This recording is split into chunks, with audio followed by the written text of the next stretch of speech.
philosophy, planes, and Plato. Let's walk for a while. No map, no destination, just Lisbon under our feet. The ground is uneven. Those tiny mosaic stones, each one hand-laid like memory. They make you walk more slowly, which is good because Lisbon isn't meant to be rushed. It unfolds like a conversation, like a memory you're not sure is yours.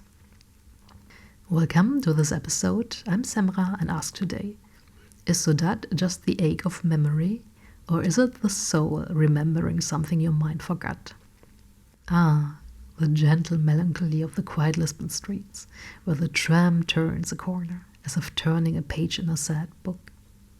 To your left, the 28 tram rattles past, painted yellow, its windows filled with tourists, lovers, and some tired people staring at nothing. The tram curves uphill like a sentence that doesn't quite finish. Lisbon's streets are living layers of history, where winding cobblestone alleys and wide sunlit avenues reflect centuries of cultural and architectural evolution. The city's layout still carries traces of the past, with labyrinth quarters like Alfama, preserving the medieval atmosphere of narrow passages, hidden courtyards, and stepped stairways that rise toward the ancient Saudade castle. After the devastating earthquake of 1755, much of central Lisbon was rebuilt under the direction of Marquess of Pombal, giving birth to the orderly grid like the streets of the Baixada district, lined with neoclassical buildings and elegant squares. Contrasting with this national design are the iconic tiled buildings, wrought iron balconies, and the clatter of yellow trams climbing the hills of Bairro Alto and Graça, neighborhoods that embody the city's charm. Walking through Lisbon is like passing a timeline, from the echoes of maritime exploration that funded the grand avenues of the 16th century to the lively street art cafes that animate today's urban culture. The streets themselves, often paved with black and white mosaics, known as calçada portuguesa, form intricate patterns underfoot, turning the act of strolling into an aesthetic experience that binds Lisbon's history with its everyday life.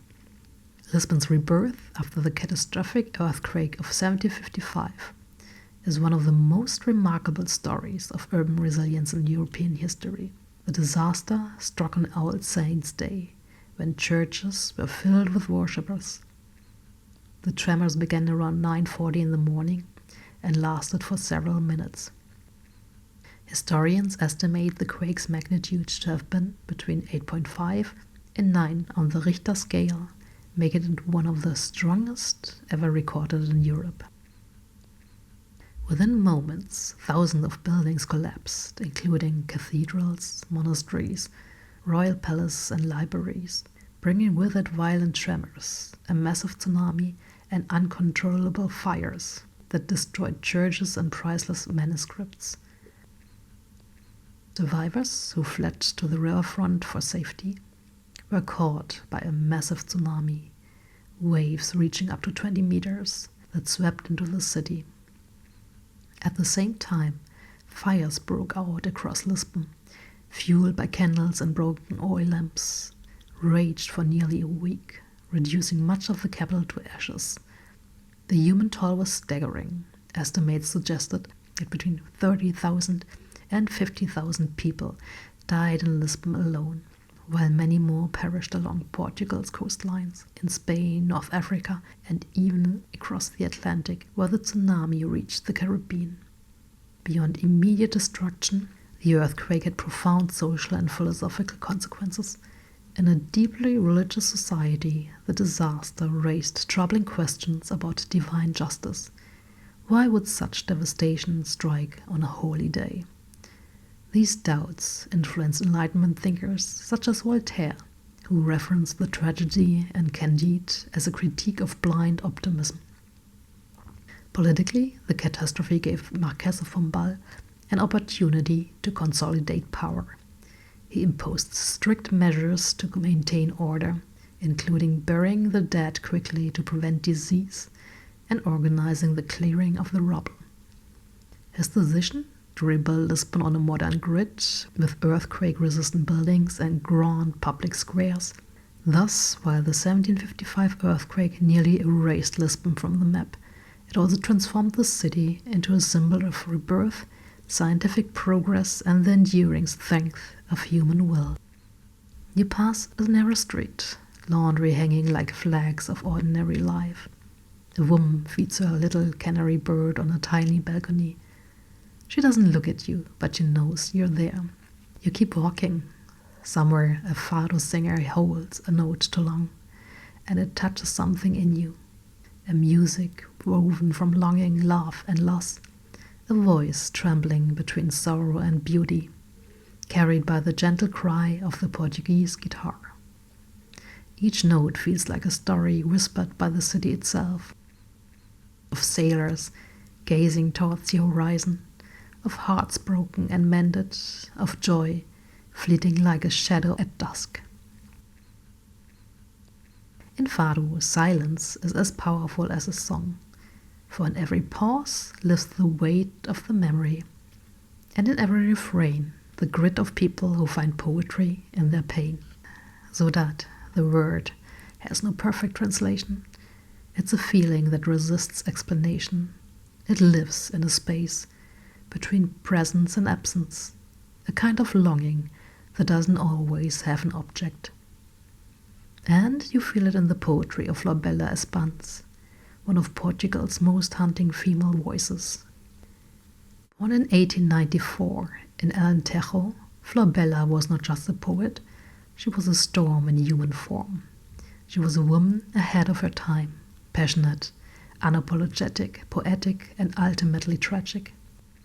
Espanca often wrote about passion, longing, and erotic love with a frankness that challenged the traditional, often repressive norms of the society she lived in.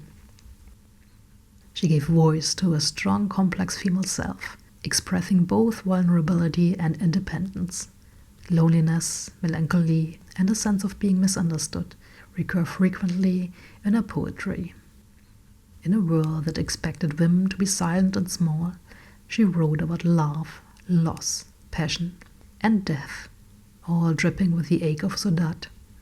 She published several books. One is called The Book of Sister Saudade.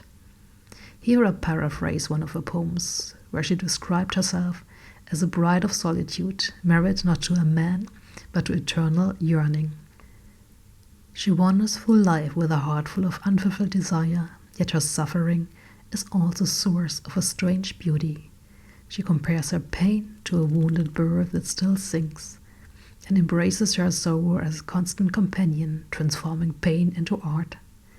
She struggled with feelings of despair and frequently reflected on her mortality, which foreshadowed her own tragic death by suicide at 36. Lisbon wasn't just a backdrop for Florbela. It was a mirror. The shadows of her city reflected her inner world, broken and burning with desire. Lisbon was her emotional home. You keep on walking, and then you reach Alfama, where the buildings lean together like old friends. Lisbon's oldest quarter feels less like a neighborhood than a living labyrinth of memory. Its steep alleys, tangled stairways, seem to fold time inward, carrying echoes of fishermen's songs and the tremor of fado. Here the city reveals its soul, not in grandeur, but in closeness. Here on these washed-out yellow walls, you see them, faces of those ones who lived here and died here. Old eyes, gentle smiles, photographs fading in the sun, faces etching with time like maps of memory, gazing out from walls where stone and light embrace. These photos, hung tenderly on balconies and corners, are more than images. They are poems of survival, eyes that have seen revolutions, farewells, and evenings where fado rose like incense in the night air. Each wrinkle is a story, each smile a quiet hymn to endurance, turning Alfama into an open-air shrine of living history. They watch you pass, but they don't ask for anything. The wrinkles upon their skin read like verses of fado, each line of melody, longing, and love for the city that shaped them. Many of the photos depict residents, families, shopkeepers, children playing in the alleys, serving as a public family album, turning the streets into a gallery of collective memory. In a city increasingly shaped by tourism and gentrification, these images affirm that Alfama is not just scenery, but home to generations. They've already become part of the street. You stop at the edge of Alfama, just where the hill opens and Lisbon lays itself out before you. The rooftop rippled in layers, red, sun-faded, and alive.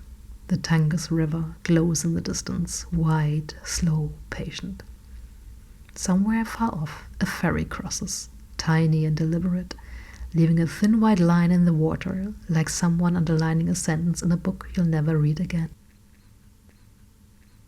You begin to walk again, downhill now, as if the city is guiding you back to something, back to yourself, or maybe forward. It's hard to tell in Lisbon.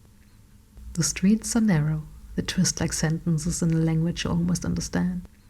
Walls lean in, time slows down, everything becomes closer, more intimate, more fragile.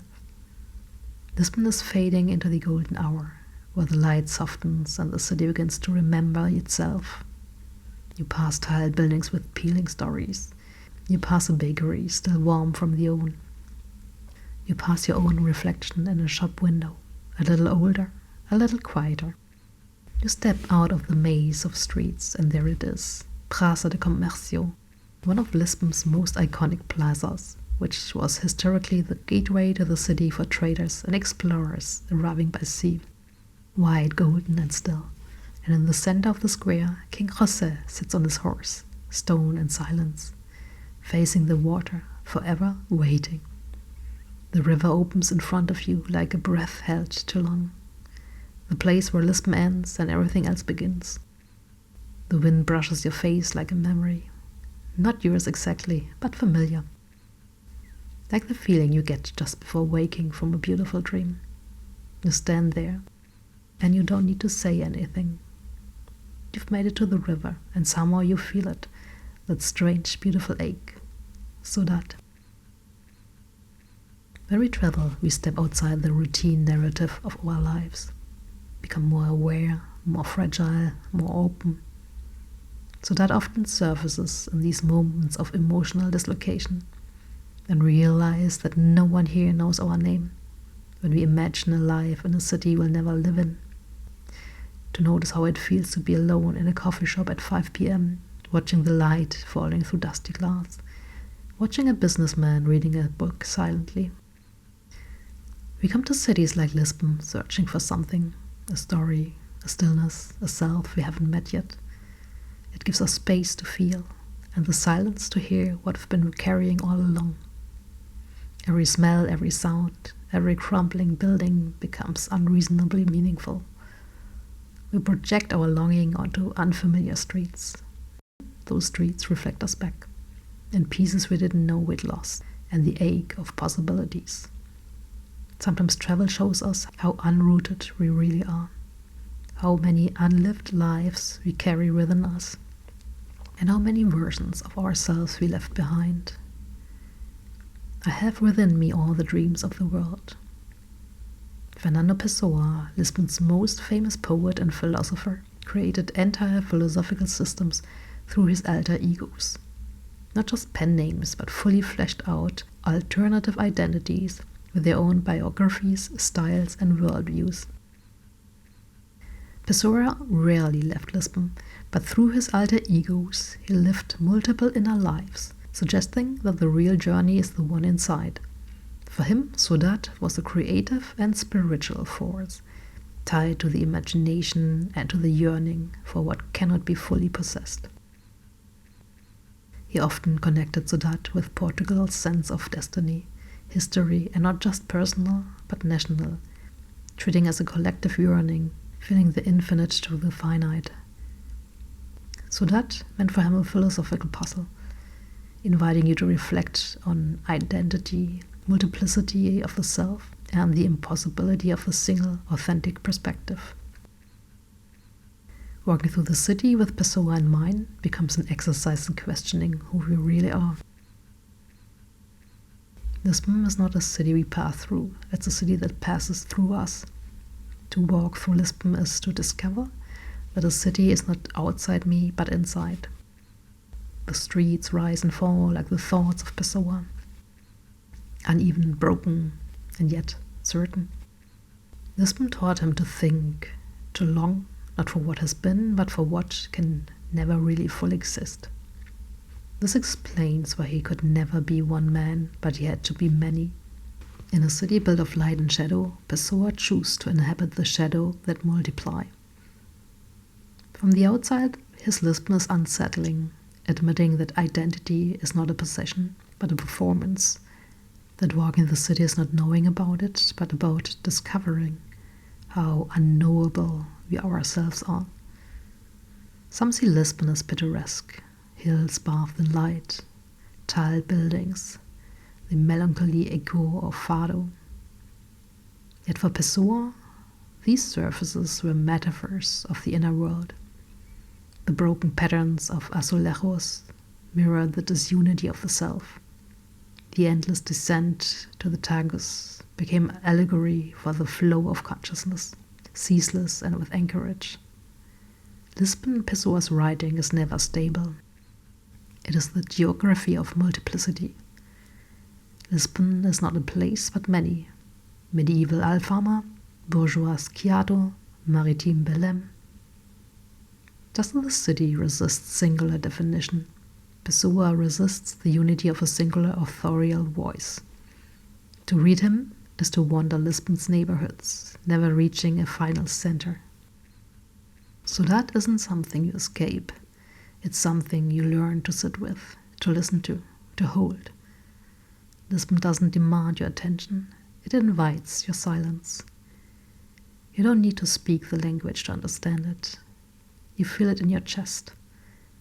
Like that one time you stood on the edge of the city and looked out at the sea and just for one moment understood what saudade really meant. Thank you for walking with me through the streets of Lisbon. In Lisbon you might learn that longing is a teacher. Ruins can be wisdom. Identity is plural, shifting and performative. And every port is both an ending and a beginning. And remember, ache isn't always bad. It reminds us that we are alive. Good night.